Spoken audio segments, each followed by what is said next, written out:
If you're currently in pharmacy tech school or in pharmacy school, this is for you. I graduated about 4 months ago and I'm doing pretty well so far, and I just wanted to help others pass. So, here are 10 ways that you can use, 10 tips that you can use to help you actually pass this class. Number one, this is about your meds, right? When you get your meds, I went through a 5 month program, so it was pretty intense. Every single Monday, we will get a new list of 20 meds, and then Monday after that, we'll get quiz and get a new list. So when I got my list, these are 10 things that I remember doing, or 10 things I would tell somebody else to do when you get that list. Number one, write it out alphabetically. Okay, start getting used to the names, to the words, the pronunciation, the spelling. Write them out alphabetically. Number two, record them and listen to them. This is crucial because if you're an adult going to school, most likely you have 100 other things going on, whether it's work, your family, your children, whatever it is, you have other things going on. And if you can have a way of constantly learning on the go, this would be what I would say is really, really good. Record your meds, whether it's in your voice note app or you take your literal phone and you record the meds, like you show on the paper and you record and you say them out loud, and you just listen to them over and over and over and over every day. Try to listen 3 times. Okay, number three, have them in a portable way. In people in my class used to do flashcards, like the physical flashcards.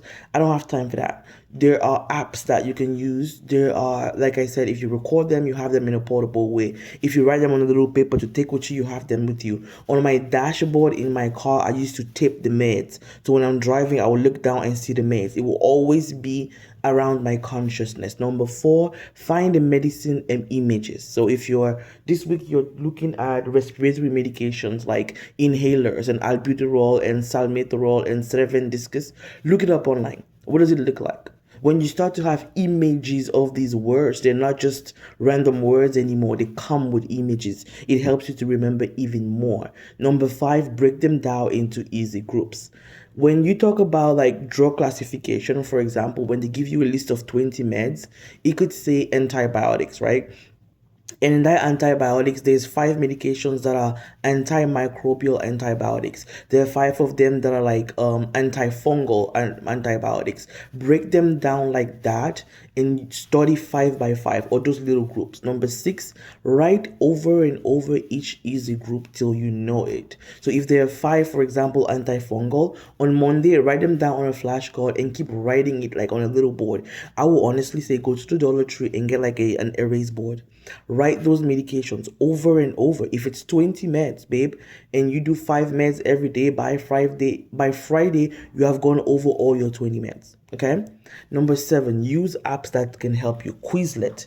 I'm going to give you a link to my Quizlet profile because I have a lot of things on there that could help you. Now, you might need to have the what do you call it, the premium version to have all the things that I used to get.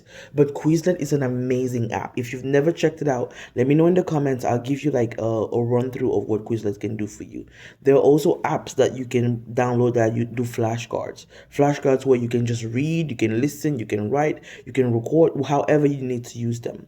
Next, I'm going to say highlight or underline the familiar ones. For example, if you're asthmatic or if you have people in your family that are diabetic or have high blood pressure, chances are that you have heard them talk about some kind of medication. It could be insulin, it could be Novolog, it could be Humalog, whatever it is. So when you get a list, go through the list of medications. Is there any medication that I recognize? Have I ever heard it? Does it seem familiar? Does this seem easy to remember? Highlight, underline. That starts to make your brain familiar with it. Okay.